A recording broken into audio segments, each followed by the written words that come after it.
Radhe Radhe everyone. स्वागत है आप सबका फिर से हमारे ब्लॉग में। तो फिर एक बार लेके आ गए हैं हम अपना ब्लॉग। तो वो मैं बता रही थी ना, हर रोज़ कुछ ना कुछ मुसीबत तो मेरे पास आनी है ही। तो सुबह मैं जो बनानी थी आलू बैंगन की सब्ज़ी मेरी बन चुकी थी और चाय भी मैंने बना दिया था, बस रोटी का काम रह गया था और बच्चों के टिफ़िन पैक करने थे और उनके पापा का टिफ़िन भी पैक करना था मुझे। तो तभी हो गया था सिलेंडर ख़त्म। तो मैंने एक्स्ट्रा में सिलेंडर रखा हुआ था, तो मैंने सोचा मैं उसको लगा लेती हूँ। तब मैंने सिलेंडर को चेक किया तो देखा वो लीक था। तो इसलिए मैंने उसको छोड़ दिया अधूरे में कि इससे अच्छा है कि हमें कोई मुसीबत झेलने से अच्छा है कि हम इसको पहले ठीक करा लेते हैं। तो मैं सोच रही थी कि बच्चों को मैं छोड़ के तो आ गई हूँ स्कूल में, लेकिन वो खाएंगे क्या। तो मेरे से बिल्कुल रहा नहीं जा रहा था। तो मैंने सोचा कि कुछ ना कुछ बच्चों के लिए मैं जाके जेठानी के घर पे बना लेती हूँ, क्योंकि वो इस टाइम है नहीं घर पे, क्योंकि वो सब जॉब पे जाती हैं। वो जॉब पे जाती हैं और उनके हस्बैंड भी जॉब पे जाते हैं और बच्चे वगैरह स्कूल गए हुए हैं। तो इसलिए मैं सोच रही थी कि वैसे तो खैर उन्होंने बोल ही रखा है करने के लिए, लेकिन मैं सोच रही थी कि बच्चों के लिए तो मैं बना के ले ही आती हूँ।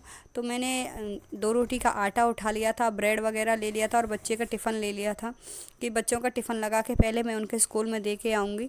तो मैंने सिलेंडर को छोड़ दिया था और मैंने उसको बंद कर दिया था। गैस पे से भी और सिलेंडर पे से भी मैंने कि रिस्क उठाने से अच्छा है कि दुर्घटना से देर भली। तो फिर मैं जाने जाऊंगी नीचे। तो आज मैं सोच रही थी कि सारा काम जल्दी जल्दी से करने के बाद फिर मैं जाऊंगी अपने कपड़े लत्ते लेने के लिए। और शादी की तैयारी वैसे अब शुरू हो ही चुकी हैं। तो मेरा भी घर से फ़ोन आ ही गया है कि टाइम से आना है सबको। तो मैंने सोचा कि मेरी तैयारी कुछ नहीं हुई है, तो मैं आज जाके कुछ ना कुछ कपड़े लत्ते और बच्चों के और अपने लिए कुछ लेके आ जाती हूँ। लेकिन वो कहते हैं कि सोचो कुछ और हो जाता कुछ है। मेरा भी इस वजह से काम काफ़ी लेट हो गया था, क्योंकि मैंने काफ़ी देर तक तो सिलेंडर वाले भैया का भी वेट किया था कि वो आएंगे और आके सिलेंडर को चेक करेंगे। वो टाइम बताया था 9:30 बजे का, लेकिन आए वो ही 11 बजे। तो इसकी वजह से मेरा पूरा काम लेट हो गया था, क्योंकि खाना पीना तो वैसे ही लेट बनना था। तो इस वजह से मैं अपने काम को फिर मैंने सोच रही थी कि दूसरा काम निपटा लेती हूँ। तो मैंने झाड़ू पोछा वगैरह का काम भी साथ में निपटा लिया था। आ गई थी मैं नीचे। तो फिर यहाँ पे सारा सिस्टम थोड़ा अलग है, और क्योंकि जब अपने किचन में काम करते हैं तो हमें अपने किचन की आदत हो जाती है। यहाँ पे तो मैं कंफ्यूज हो रखी थी कि कौन सी गैस बड़ी है, कौन सी छोटी है, कौन सी को जलाऊं। तो पहले मैंने छोटी वाली गैस को स्टार्ट किया था, फिर मैंने उसको बाद बंद कर दिया उसे। और तब मुझे पता चला कि ये बड़ी वाली गैस है। और उसके बाद मैं यहाँ पे बेटी के लिए एक रोटी बना के और फिर उसके स्कूल में दे के आऊँगी।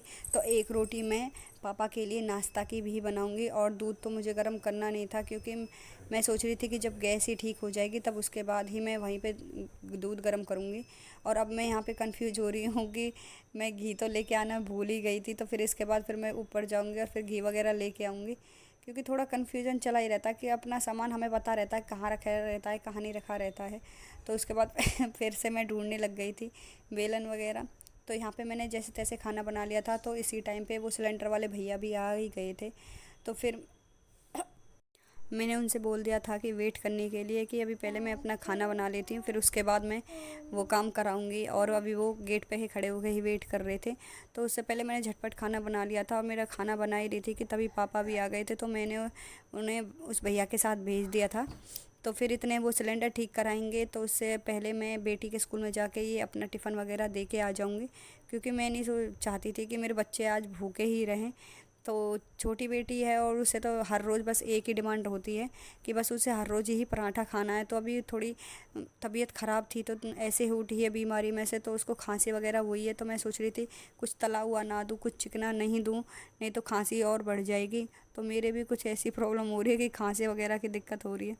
तो फिर उसके बाद मैंने यहाँ पे रोटी बनाई है। तो मैंने सूखा आटा ना लगा के वैसे ही थोड़ा घी लगा के मैंने हाथ से ही रोटियों को बड़ा करके बनाया है। तो हमारे गांव में इनको हाथ वाली रोटी बोलते हैं, तो इनको खाना ज़्यादा पसंद करते हैं। तो हमें भी ये काफ़ी पसंद है, तो मैंने ऐसे ही बना दी थी। मैं सोच रही थी कि उनका किचन क्यों ख़राब करूँ, तो झटपट ऐसे ही रोटी बना लेती हूँ। तो फिर मैंने रोटी बना ली थी और मेरा सारा काम हो गया था। तो ये है मेरा दोपहर का। तो यहाँ पे फिर मैं बना रही हूँ दोपहर का खाना। तो दोपहर का खाना तो फिर मैं अब यहाँ तैयार कर दूँगी। तो बस मैं बच्चों के लिए बना के रखना था स्कूल से आने के बाद। और टिफ़िन तो मैं उनको दे के आ ही गई थी। और यहाँ पे मैं बना रही हूँ पापा के लिए खाना, फिर भोग के लिए बना के और अपने लिए बना के रख दिया था मैंने खाना। फिर बच्चों को स्कूल से लाने के बाद फिर मैंने अपनी छोटी बेटी को सुला के फिर चली गई थी कुछ कपड़े लत्ते देखने के लिए। तो मैं यहाँ पे शॉप पे पहुँच गई थी, तो मैं खुद, मेरे हाथ में मोबाइल था, तो मैं सोच रही थी कि कैसे मैं तो थोड़ा दूर से शूट कर पाऊँगी। तो अकेले ही मैंने ऐसा थोड़ा बहुत शूट किया है।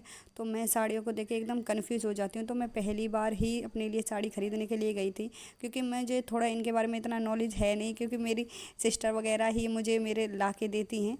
तो उसके बाद फिर मैं कंफ्यूज हो रही थी कि मैं कौन सी लूँ कौन सी नहीं लूँ। तो उन्होंने मेरे सामने ढेर सारी डाल दी थी, कभी सोच रही थी कि लहंगा लूँगी, कभी सोच रही थी कैसे। और ये वीडियो तो मेरी बेटी ने ही शूट कर लिया था थोड़ा सा। तो मैं सोच रही चलो कम से कम थोड़ा तो शूट किया, बच्चे भी थोड़ी हेल्प कर ही देते हैं। फिर उसके बाद मैं जैसे तैसे करके एक अपने लिए और अपनी सिस्टर के लिए साड़ी लेके आ गई थी।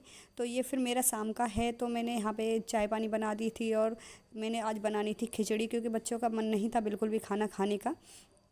तो फिर उसके बाद मैंने खिचड़ी बनने के लिए रख दी, और जो मेरे बर्तन थे चाय वगैरह के, तो मैं उनको सबको धो के रख दूँगी। बर्तन वर्तन धोने के बाद फिर इतनी देर में मैं क्या करूँगी, सीटी आती रहेगी, और फिर मैं बच्चों को थोड़ा स्कूल का होमवर्क वगैरह भी कराऊंगी, क्योंकि उनका होमवर्क हुआ नहीं था और 2-3 दिन से बच्चे स्कूल नहीं जा पा रहे थे तबीयत ख़राब होने की वजह से। तो काफ़ी उनका काम पीछे चल रहा था और बच्चों के मुकाबले।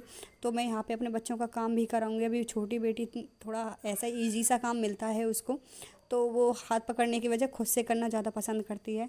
लेकिन अभी बड़ी बेटी मेरी फर्स्ट क्लास में, तो उसे थोड़ा समझाना पड़ता है, उसका काम कराना पड़ता है, तो उसे पूरी हेल्प की ज़रूरत होती है। तो यहाँ पे पूरा पढ़ाई कराई करने के बाद फिर खाना भी तैयार हो जाएगा, तो फिर मैं इनको खाना वाना खिला के, और इनको दोनों को दवाई भी देनी है, क्योंकि अभी इनकी दवाई चल ही रही है, वो बंद ही नहीं हुई है। क्योंकि अभी इनको थोड़ा हल्का हल्का फ़ीवर सा लगा रहता है। तो मैं नहीं चाहती हूँ कि बीमारी और आगे बढ़े, इसलिए मैं पहले ही कंट्रोल में करके चलना चाहती हूँ। तो बड़ी बेटी का मैंने रिटर्न का काम करा दिया था, तो यहाँ पे कुछ लर्निंग का काम रह गया था उसका, तो मैं उसे भी कंप्लीट करा दूँगी। अभी उसका पढ़ने का बिल्कुल भी मन नहीं हो रहा था, तो क्योंकि उसे थोड़ा सर दर्द है अभी, तो मैंने सोचा है कि उसे ज़्यादा स्ट्रेस ना दूँ, इसलिए उसे बस हल्का फुल्का काम कराया था। उसके बाद फिर मैं इनको खाना पीना खिला दूँगी, और उसके बाद इनको दवाई भी टाइम से ही दे दूँगी, क्योंकि मैं नहीं चाहती कि ये ज़्यादा देर मेरे साथ इससे जगे रहें, क्योंकि मेरा काम थोड़ा लेट सेट हो जाता है। ये लोग थोड़ा रात में लेट ही खाना पीना खाते हैं, तो उसके चक्कर में 10-11 बज जाते हैं, और सोने में तो लगभग 12 ही बज जाते हैं। तो चलिए फ्रेंड्स, खाना भी तैयार हो गया था, आज के लिए इतना ही। फिर ये हमारे ठाकुर जी को शयन करा दिया हमारी बेटी ने। तो चलिए फ्रेंड्स, आज के व्लॉग में इतना ही। राधे।